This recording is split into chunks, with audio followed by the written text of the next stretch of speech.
On affirme le rôle d'un centre culturel comme étant un ensemblier aussi des différents opérateurs du territoire. Et donc ça veut dire que on nourrit de manière collective des dynamiques, on a des projets qui sont communs. Et donc c'est assez régulier nos infrastructures. On les met souvent à disposition aussi de l'académie. On essaye aussi, donc on va plutôt être sur du public.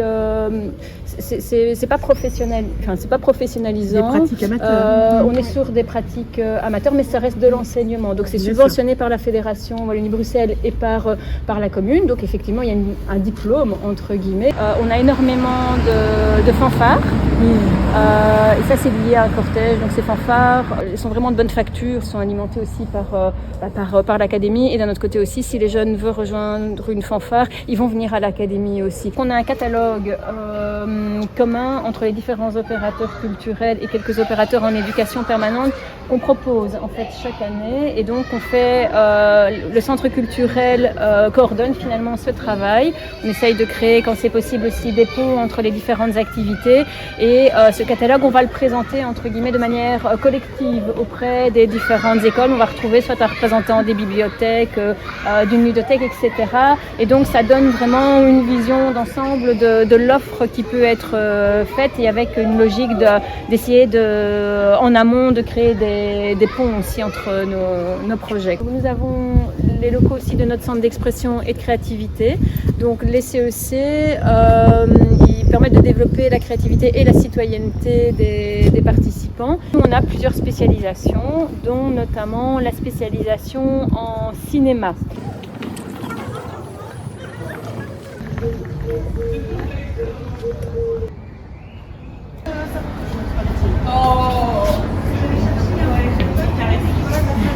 Il y a vraiment tout un travail de regard qui est en train de s'aiguiser aussi auprès de la population via les arts de la rue. Et donc c'est vrai qu'on a cette pratique. Pour nous, c'était important de développer cette pratique art de la rue en résonance aussi avec notre folklore. Le projet, parce que tout est gratuit.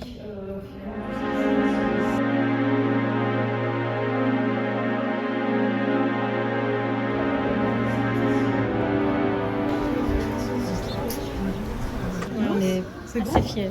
Ah ouais. Et contents. Elle est belle.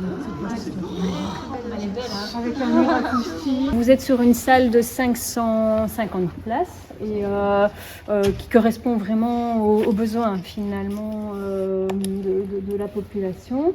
Donc c'est une salle, nous on a notre programmation propre, et puis après on a des accueils aussi, et il y a une des politiques sociales assez forte aussi qui a justement permis de garder une certaine diversité, mixité.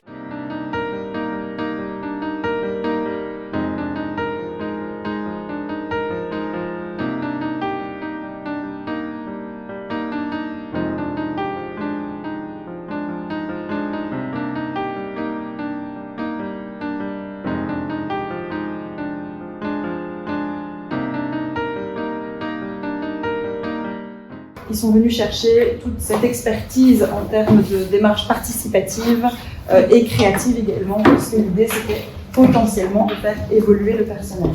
Je travaille dans les écoles fondamentales et maternelles, et je fais du soutien, et les mots sont importants, c'est sur ça que j'aimerais rebondir, du soutien et de l'accompagnement pour les directions et pour les enseignants pour mettre en œuvre le parcours d'éducation culturelle et artistique. Il y a pas mal de folklore en Wallonie.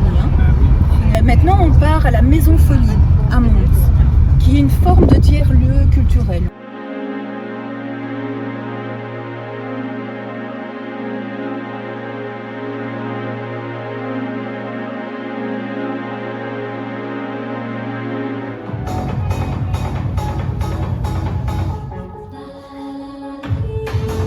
On a connaissance d'autres façons de fonctionner, d'autres lieux qui peuvent être inspirants, justement, qui sont connectés avec le territoire, qui sont les tiers-lieux.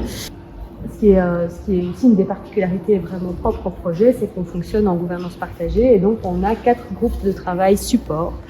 Donc les fonctions support du projet, les fonctions de support transversales, la communication, la gestion du site, l'occupation du lieu, les finances et l'administration, et l'aménagement ont été ouverts en groupe de travail. Donc c'est plus seulement une personne qui en sont responsables, mais c'est un groupe de travail où les citoyens et citoyennes peuvent aussi s'investir.